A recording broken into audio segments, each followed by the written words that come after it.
It is time to wrap up the month of October.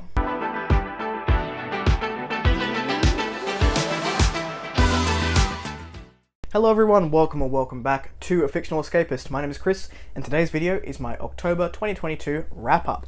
Before we jump into that video, make sure you're checking the description box down below for links to my Discord as well as my other social media, should you want to come along for the ride. In the month of October, I read a total of 9 books, with one that is still going, and I don't know that I'll finish it at all, or at least in the month of October. We're going to go from my least favourite to my favourite of the month. I have had a really good reading month with an average of 3.6 stars. Now, a lot of these are actually 4 stars, but I had one which really lowered that bar. Thank you, Roger from Rogers Reads, which we'll get into. I had one 2.25 star read, one 3-star read, one 3.5, and the rest were all 4 stars.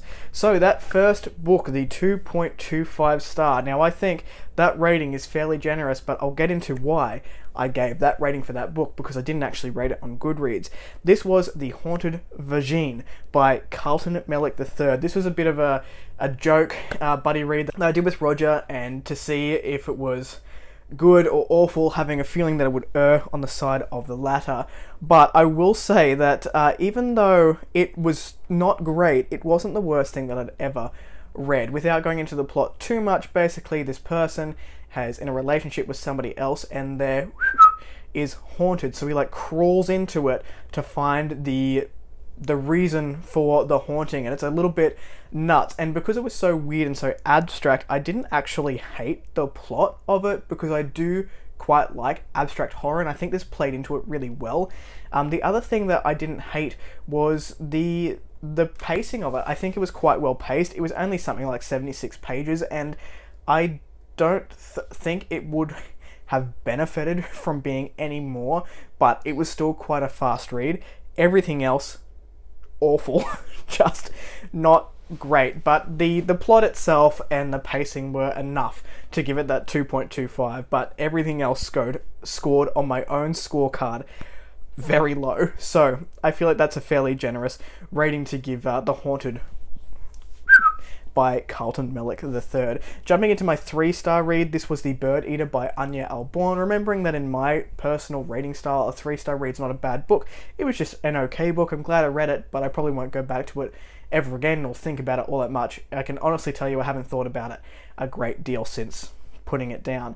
This one was a haunted house tale. We have someone who's going back to a small hometown, like a country town, after a traumatic event, and the house that they move into is haunted, and all sorts of crazy stuff ensues. It wasn't a bad time. It was a pretty okay time. I did the audio for this one, and it was alright, but it just wasn't anything that I would write home about personally. But if you like haunted house tales, you may enjoy it more than I did. Moving on to my 3.5-star read. This was, and I've got a physical copy of this one, was Mexican Gothic by Silvia Moreno Garcia. This was another haunted house tale. I had a couple of haunted house tales in the month of November, October. What month are we in? We're in October.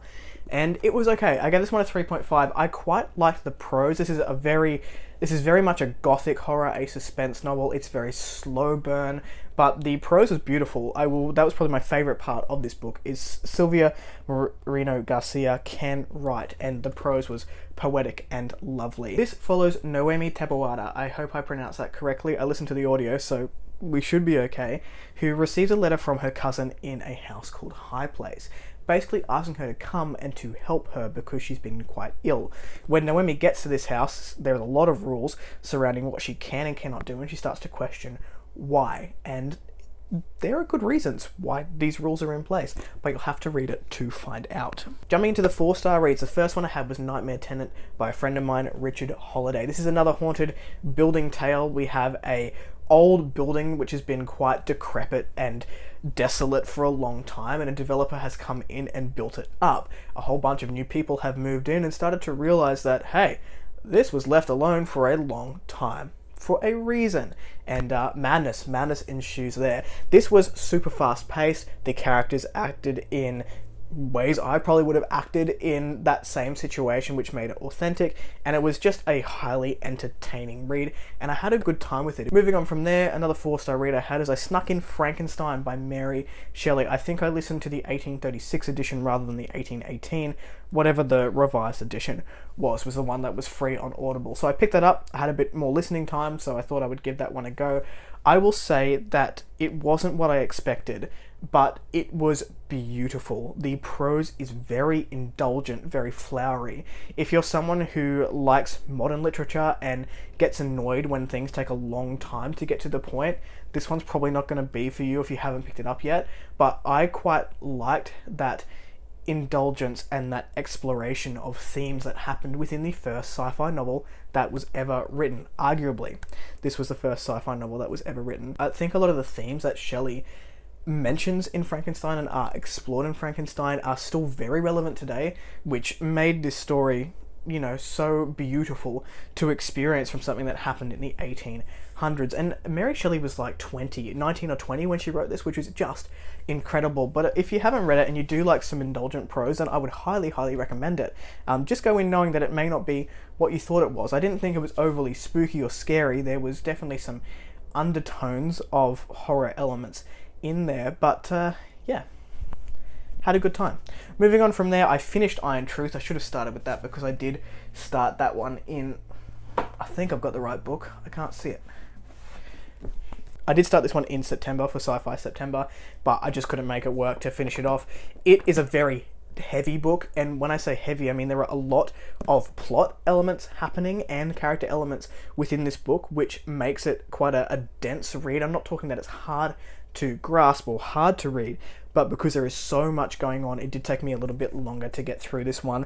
That being said, it was really addictive. So we basically follow two people, and the book is semi-split down the middle. We follow a junior botanist, Joy Somerset, who has gone on to a colonizing ship. She thinks that she's going into cryosleep for 5 years, and instead wakes up 119 years later on a red dust planet, which just everything on this planet wants to kill everyone, essentially.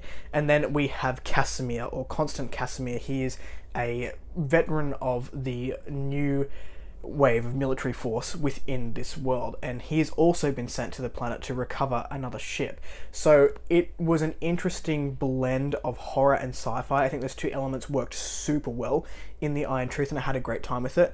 I will be continuing on with this series in 2023. However, I need a break. My brain needs a break from the from how dense this one was. Oh, I actually read 10 books, and I forgot about it, but I will add that in. The next one I picked up was Hide. This is by Kirsten White. This is a theme park style horror, which honestly is my jam. I love theme park horror. I think it's such a creepy situation to be in in a night setting with no one else around, and it was awesome. This is a game of hide and seek, in case you couldn't tell by the name. 14 contestants are sent to an old amusement park. 2 of them will get out each day, and only one will win. It was fast-paced, it was creepy, it lent itself into some of those tropes that people love in horror, and I had a great time with it. It was also super short, so it didn't let itself prolong the suspense for any unnecessary reason, and for that reason I think it really accomplished what it wanted to achieve, and I really liked it. I'll be checking out more of Kirsten White's stuff after reading Hide. The other theme park horror I read was Fantasticland. This is a book which is set a little bit differently. This is about an event that happened in Fantasticland, so it's on, I think it was Daytona. They built a theme park, and a huge storm ripped through this theme park, and there are about 300 staff who stayed behind to make sure this theme park was, didn't go to shit, essentially. And it went to shit. So basically people formed tribes, and it was just a massacre by the time the authorities got in. And this is all told through interviews and snippets of news articles, and it was just fascinating. I think it built itself up so well. I did this one on audio, and if you're going to read this book, I highly recommend the audio. I have heard criticisms of it saying that it was violence for violence sake, and I have to disagree. I think the violence that was in this book really did build up that gang mentality that happened to these kids, and it was a lot of sort of late teens, early 20s, new adults in this book that stayed behind. And it was also an exploration of what do people who are so dependent on technology and the internet do when that is no longer an option. And it was fascinating, and I had a great time with it. The next one I read was a beta read for a friend of mine, Helen Rye Peterson. I gushed about Waking Ursa Minor, which you would have heard early this year. I'll pop it in the cards up above, and I was lucky enough to be a beta reader for her fantasy romance coming out in 2023 called The Briar Crown. I can't say too much about it just because it isn't released yet, but I had such a lovely time with it. You know me, I'm not a fantasy reader, and I put my hand up for this to be a subjective beta reader because I do like to beta read for authors who write genres that I don't necessarily read, but come at it from a place from their target audience, which is something I've learnt from my many years doing a marketing degree. I actually really enjoyed both the fantastical and the romance elements in this book, which shocked me. Helen Rye Peterson has such a lovely prose, and it really did suck me into this new world. So if you are a romantasy reader, is that what it's called? Then look out for this one. It was so beautiful, and I hope that people pick it up when it releases in January 2023. Let's put that out into the world. January 2023, look out for another release from Miss Helen Rye Peterson. Now, one I didn't mention, and I forgot that I read, was The Wolf Den. This is by Eidola Harper. This is a historical fiction set in Pompeii, and it surrounds the life of Amara, who works in a brothel for not a very nice master. This, I would say, didn't have a hell of a lot of plot. It was very much a social exploration of Amara as a character, and things did happen, but it was definitely surrounding her life. This was beautiful. I really enjoyed this. I actually gave this one a 5 out of 5 stars for my own taste, and I think it is just what I needed at the time. I've come to learn that as a reader, if I'm reading the same genre, so if I'm doing like a themed month, I will need something to jolt me out of that genre every 4 to 5 books just to make sure I don't get into a reading slump, and this one was calling to me off the shelf, so I picked this one up. And I may even be reading the second book in new release November because it fits the criteria and it's a different genre than fantasy, which is what I normally read. So I loved this. I really, really did. If you've not picked up Eidola Harper, then I would recommend The Wolf Den. It was very approachable. If you are someone who is new to historical fiction, then this is a good way to go. Wow, I forgot another book that I read in November. I'm sorry, remember when I said 9? I read 11, and I have a 12th that I haven't finished yet, but I don't think I'll finish. This is The Trials of Ashmount by John Palladino. I read this for an Escapist book tour, and I snuck it in at the end of October. I gave this a 4-star. I really had a good time with it. I think that if you like a multi-POV book that is quite cleanly done, where we have separate stories for each of our characters that do tie in quite beautifully, the interludes in this book were probably one of the most impressive things because they all built up the political machinations and the world and what is going on. If you were paying attention to those interludes, it really did tie all these characters together, and it was excellently executed. If you like a grim, dark fantasy that is fueled with magic, is fast-paced, and has some morally grey characters that you like but question should you like them, this is going to be for you. I think this is super underrated and was a very, very enjoyable read. Editing Kris here. I realised I forgot to mention the Eidola Project by Robert Herald, which I am reading in the month of October. I don't know if I'm going to finish it. This is like 1800s X-Files is basically what it's been described as. I'm currently 32% of the way through. It is the 29th at the day of filming, and I don't know. It's not gripping me enough to be like, please read me, but it's also not something that I want to DNF. So I don't know if it's going to be finished in the month of October or if it's just going to be something I read. Sorry, the window's open, so it's quite loud. We'll wait for that truck to go. I don't know if it's something that I'll finish in October, but I don't want to put it down at the same time, so it might just be something that I chip away at over the next couple of months. It's only 290 pages, so I don't know, we'll see. We'll see when it gets done, but I'm also reading that, and I'll put a picture of it on the screen.